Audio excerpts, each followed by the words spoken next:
کسی کے گھر میں بیٹی پیدا ہو پھر بھی مبارکباد دینی چاہیے؟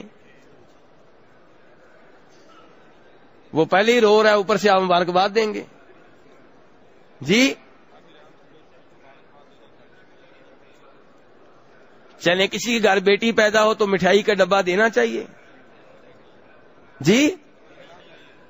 جی میرے بھائی، بیٹا ہو یا بیٹی دونوں اللہ تبارک و تعالیٰ کی طرف سے نعمت ہیں اور دونوں ہی رحمت ہیں. دونوں اللہ تبارک و تعالیٰ کی طرف سے نعمت ہیں. نبی علیہ الصلوۃ والسلام کے گھر میں کتنی بیٹیاں پیدا ہوئیں؟ 4.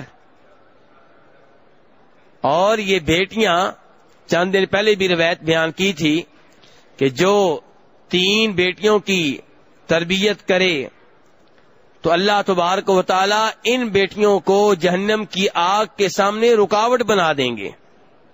یعنی کہ ان بچیوں کے باپ کو جب جہنم کی آگ میں لے جایا جا رہا ہوگا، یہ بچیاں باپ کے سامنے رکاوٹ بن جائیں گی اور اسے جہنم کی آگ سے بچا لیں گی. اور پھر یہ دیکھیں آپ کہ آپ کے فوت ہونے کے بعد زیادہ آپ کو بچے یاد کرتے ہیں کہ بچیاں؟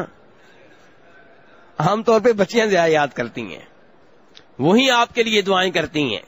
بیٹے بھی دعائیں کرتے ہیں، ہم انکار نہیں کرتے، لیکن عام طور پہ باپ کے ساتھ ماں کے ساتھ وفا کرنے والی کون ہوتی ہیں؟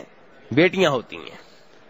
اس لیے بیٹی اگر اللہ گھر میں دے تو مایوس نہیں ہونا چاہیے، ان کی اچھی تربیت کریں اور ان کی طرف سے ثواب لینے کے امیدوار بنیں تو مبارکباد دی جائے گی اسے بھی جس کے گھر میں بیٹا ہو اور اسے بھی جس کے گھر میں بیٹی ہو.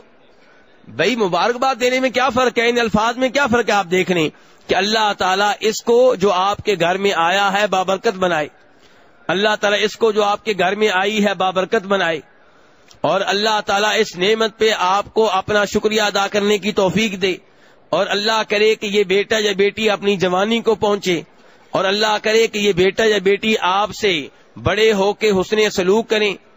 تو مبارکباد دینے میں کوئی فرق نہیں ہے، چاہے کسی کے گھر میں بیٹا پیدا ہوا ہو چاہے کسی کے گھر میں بیٹی پیدا ہوئی ہو.